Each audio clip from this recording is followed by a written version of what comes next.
The moment that single palace document surfaced at precisely 7:46 a.m., everything shattered, not quietly, not gently, but with the force of a royal earthquake that ripped through the illusion Meghan had spent years building. Because in one cold, calculated move, King Charles didn't just send a warning, he pulled the ultimate lever of royal power and officially stripped Meghan of the untouchable shield she believed protected her forever, activating a heritage clause so rare, so explosive, that insiders immediately began whispering the unthinkable. This wasn't damage control, this was a takeover. The corridors of Buckingham Palace, usually wrapped in silence and secrecy, suddenly buzzed with quiet urgency, aides walking faster, doors closing tighter, and phones lighting up with encrypted calls. Because what had just been signed wasn't symbolic, it was surgical, precise, and devastatingly permanent. Catherine, the calm, composed future queen, had just been named the official guardian of the royal future itself. And behind closed doors, there was no celebration, only relief. Because according to multiple internal whispers, this intervention had been building for months, slowly, methodically. Like a storm gathering behind palace walls while Meghan continued moving forward, unaware that every appearance, every speech, every carefully crafted image was being quietly documented, evaluated, and ultimately used to justify a decision that would change everything forever. What made the situation spiral beyond recovery wasn't one single act, but a chain reaction of moments that painted a picture palace officials could no longer ignore. The turning point, insiders claim, came during Meghan's highly publicized appearance in Dubai, where she stepped into the spotlight wearing diamonds once gifted to the crown itself, standing beneath glowing banners invoking royal legacy without approval, without coordination, and most dangerously, without the institution's protection. Those watching from London didn't see empowerment, they saw defiance. They saw independence crossing into rebellion. And behind that polished smile, palace analysts saw something else entirely. A separation that was no longer emotional, but structural. The monarchy had spent centuries surviving scandals, betrayals, abdications, but this was different. This was the future of the bloodline itself operating outside the crown's control. At first, the king didn't react publicly. He waited. He observed. He reached out privately multiple times, hoping Prince Harry would respond, hoping the son he once held in his arms would step forward and stabilize the situation. But Harry's silence became louder than any statement. Reports confirmed he was seen alone, distant, emotionally withdrawn, appearing physically present but psychologically somewhere else entirely. Palace officials began to use words they had never used before: unstable, unreachable, disconnected. And in a monarchy built on continuity, silence wasn't neutral, it was dangerous. The crown doesn't fear scandal, it fears uncertainty. And uncertainty had begun to surround the two youngest members of the royal bloodline. Behind the scenes, Princess Anne emerged as the quiet enforcer, compiling a dossier so detailed, so damning in its precision that those who reviewed it described the experience as chilling. 17 separate incidents, brand partnerships referencing royal children, commercial plans, financial trails, identity positioning. Every line pointed toward one terrifying conclusion: the royal heirs were no longer just children, they were becoming assets in a narrative the palace did not control. And for the crown, that was the ultimate threat. Because the monarchy doesn't merely survive on tradition, it survives on ownership of its own future. And that future was slipping beyond its reach. Catherine, meanwhile, wasn't lobbying.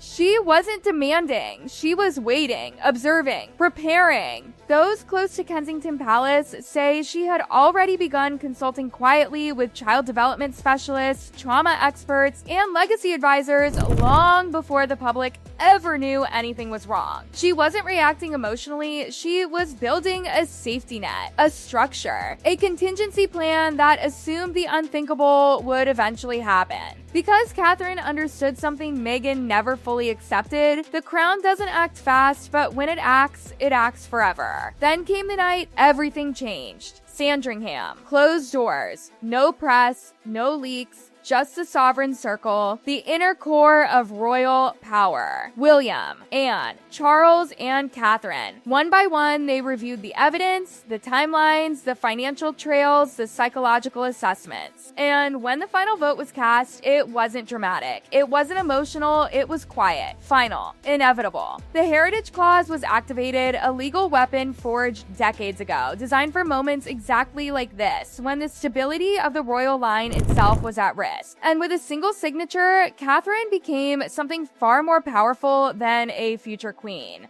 She became the guardian of royal continuity itself. Across the Atlantic, Meghan had no warning, no call, no negotiation, only the sudden cold realization that the institution she had fought so fiercely to escape had just reached across continents and reasserted its authority, not over her, but over what it believed belonged to history itself. Palace insiders say the decision wasn't about punishment. It was about preservation.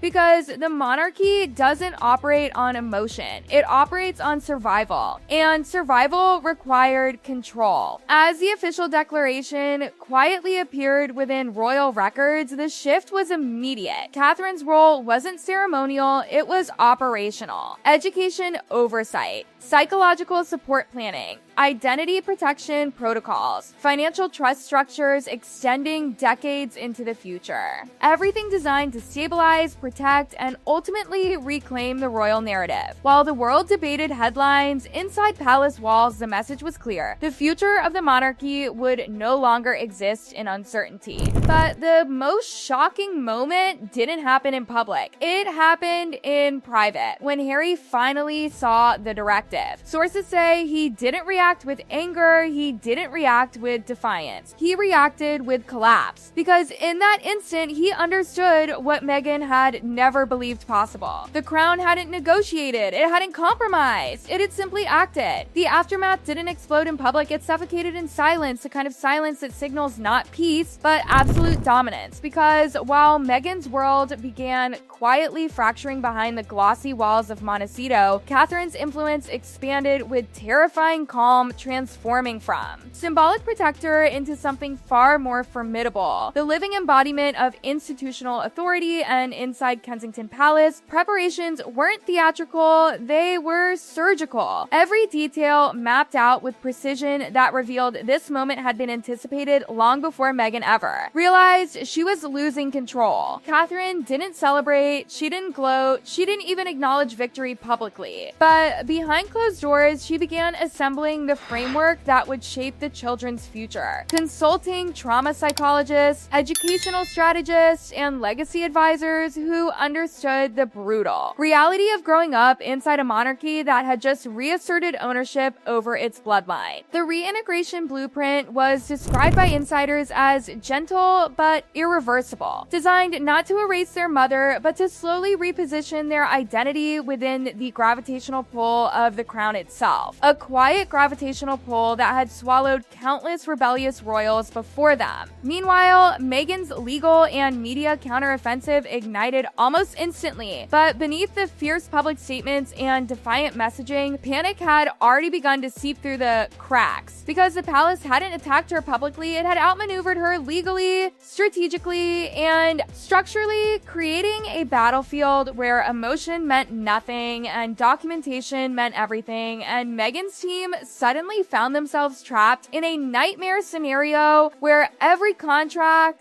every financial record, every licensing draft tied to the children could now be examined under a microscope controlled by the very institution she had spent years criticizing. The phrase maternal erasure began echoing across media outlets, but inside legal chambers, palace lawyers weren't arguing emotion. They were presenting patterns, timelines, and financial discrepancies that reframed the narrative entirely. Turning Meghan's story from rebellion into instability, from empowerment into institutional risk. And the monarchy knew exactly what it was doing, because the most effective way to win wasn't to silence Meghan, it was to redefine her credibility itself. Inside royal walls, Prince William emerged as the quiet architect of enforcement, refusing to allow personal emotion to weaken institutional resolve, insisting that every step remain clinical, factual, and immune to public sympathy. Because he understood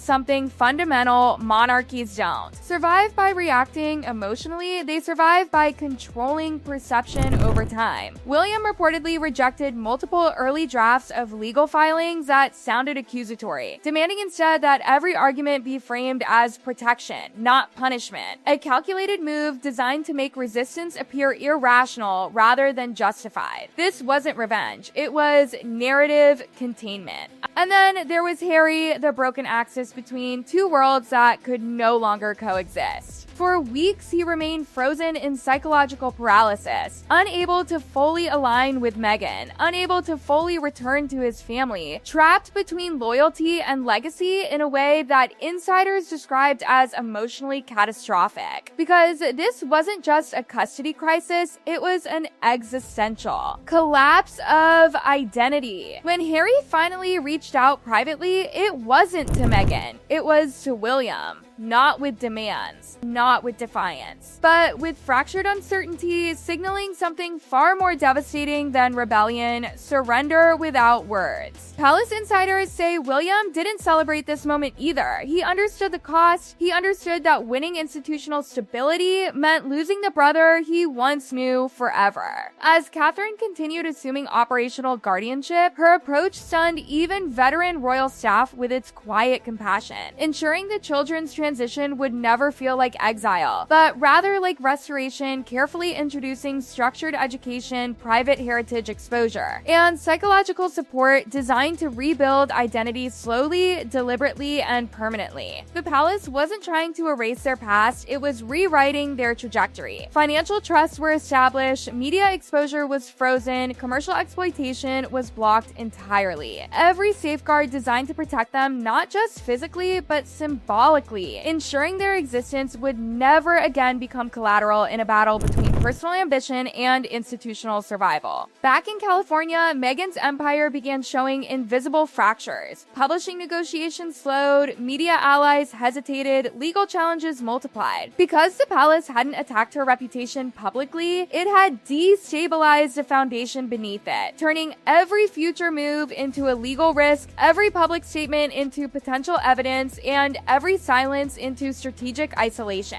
The monarchy understood something Meghan didn't. Power isn't loud, it's patient, and patience had just defeated defiance. But the most haunting moment came late one night inside Clarence House, when King Charles reportedly stood alone reviewing the final guardianship directive, the weight of fatherhood colliding with the burden of monarchy, knowing the decision he had signed didn't just change Meghan's future, it changed Harry's forever, severing the illusion that rebellion could exist without consequence, reaffirming the brutal truth that the crown doesn't belong to individuals, it belongs to continuity itself. Those present say Charles didn't look triumphant. He looked exhausted, because preserving legacy often requires sacrificing peace. By the time the palace quietly updated Catherine's official role to reflect her guardianship authority, the battle was already over. There were no press conferences, no victory speeches, no dramatic announcements, just a single line added to royal records: cold, precise, permanent. Catherine had become guardian of the royal future, and Meghan, once a disruptor who believed she could outrun the monarchy, now faced an institution that had quietly outlasted her resistance entirely.